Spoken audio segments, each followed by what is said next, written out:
you could say that eyes are kind of the most prevalent health issue in the world today. And it's because we're indoors all day looking at devices 6 to 12 inches in front of us that simultaneously have a lot of blue light and no red and infrared.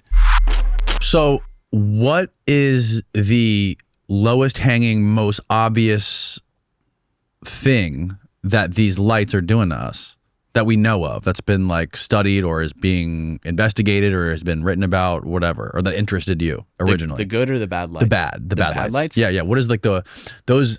So if they do implement those lights, with the highest, most energy efficient blue lights possibly ever created by human beings, and we're not allowed to use these kind of lights, what would happen to the human body?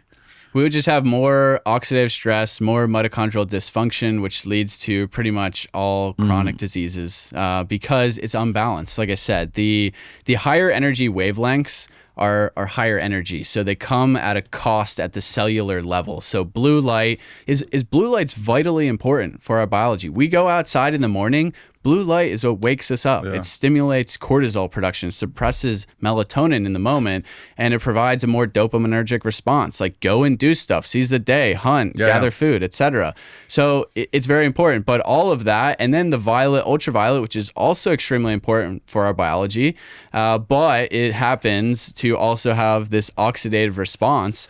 The red and the infrared, longer wavelengths, penetrate deep into our cells. They stimulate melatonin production, which is the master antioxidant, and it cleans up all of the free radicals and a lot of the oxidative stress that's being occurred from the higher energy wavelengths. And melatonin even, upregulates glutathione and other antioxidants. It's a miracle. I mean, it's agreed upon pretty much that melatonin's like anti-cancer. But now what like Scott Zimmerman and these researchers found, it's not just about what you're producing at night from a melatonin perspective. It's about what you're producing during the day from exposure to mostly near infrared light. And when you're inside all day, you're getting no infrared light. Is it true that when in the morning when you're outside during the sunrise, I guess there's like a couple hours in the morning before the UVB light kicks in, where you're getting that red light from the sunrise produces that the melanopsin, is that right? Which also produces melatonin, that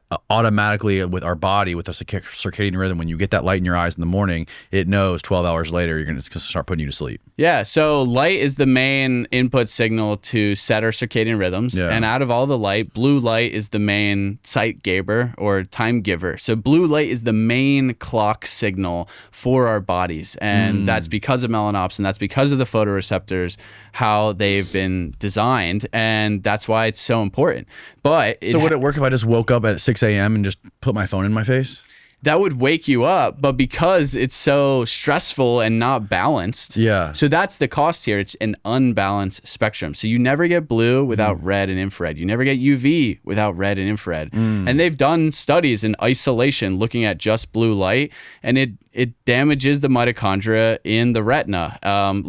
They die off at a far higher rate. The oxidative stress, free radical production skyrockets. And then they've also done it with red light as well. And that has actually a positive effect. So you never get one without the other in nature, and that's all we need to do. And that's why like incandescents are great, because they're adding back in infrared to the indoors. That's a crazy thing that I've noticed and read about over the last couple of years, is how that red light therapy, those light panels, can actually reverse poor eyesight and regenerate visual neurons. Yeah, it's insane. And if we got outside, and you can do that too. And it's just the whole indoor environment being toxic from a light perspective, EMF perspective, and just spatial perspective. Like our eyes, you could say that eyes are kind of the most prevalent health issue in the world today because of modern technology. I mean, in East Asia, they have like 90% rates of myopia for young kids. And that's 90. 90. That's insane. And it's because we're indoors all day looking at devices 6 to 12 inches in front of us that simultaneously have a lot of blue light and no red and infrared. Right. So that's the cost, really. And then there's a flicker component as well to LEDs. So that's an underrated stressor to me, but pretty much all LEDs are flickering at a certain frequency.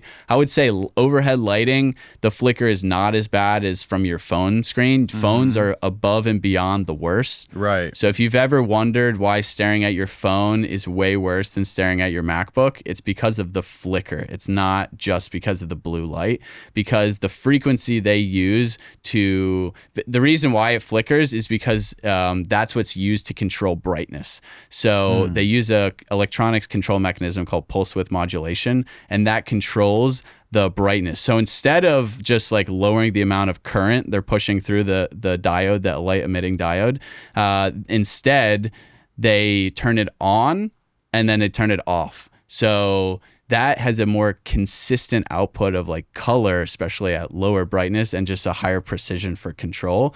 So instead of literally the dimmer switch just turning it down in terms of current like you would with normal things, it's literally just cycling it on and off and increasing the amount of time off versus the amount of time on to get to lower brightness. And on phones, that's happening at a frequency in the hundreds of hertz range, which is just above visual perception. And it drives your brain and eyes crazy. And this is known side effects. You can look up like electrical engineering standards even agree. Flickering LEDs causes eye strain, headaches, migraines, aggravates symptoms in ASD, autism children, panic attacks, anxiety. And guess what? Every single phone display and pretty much every LED light is powered or is controlled with pulse width modulation. How did you learn about all this shit? So I'm an electrical engineer by degree who became obsessed with health because I had one too many concussions. How'd you get concussions? I played soccer in college, so most of them from that. And then last one that put me over the edge, I didn't even know I was concussed, just like passed out and hit my head, did everything wrong in that acute recovery phase. So went down the rabbit hole. And I was fascinated with health. And, you know, my mom's from Austria. I grew up in the outdoors. Like I love the outdoors. And yeah, just kept going down these rabbit holes and realized quickly that we're just so disconnected from nature, and that's a large reason why we're so unhealthy, and that there's a big electromagnetic, you know, piece to this conversation. Like I started with the food, I started with the plastics. I wrote a book half about regenerative agriculture and food, and then I just was like, hey, these people online are talking about like EMFs and grounding and stuff, and honestly, they don't know what they're talking about because they've never clearly taken a physics course. Right. And I see these like pendants and neutralizers. Oh my God, dude. If I had $1 for every influencer I talked about grounding on my Instagram feed, I'd have it's $20. blown up now. And now, yeah, it's blown up now. And for me, I was like, wow, I have an opportunity here. I'm an electrical engineer to actually bridge these worlds of, you know, electromagnetism and biology, which are so siloed because all the electrical engineers and physicists are just in their lane. And then the biology doctors, practitioners are in their lane. They don't cross at all. No. And yeah, I just got really fascinated, started reading a lot of this research on these topics, and just it made sense as to why on my own healing journey, the more time I spent outdoors, the more time I spent in an environment closer to what exists in nature, the better I felt. And then, you know, 14 months ago, I had Anjan on my podcast and he's, you know, talked about daylight. I was like, oh, this is what I'm meant to do.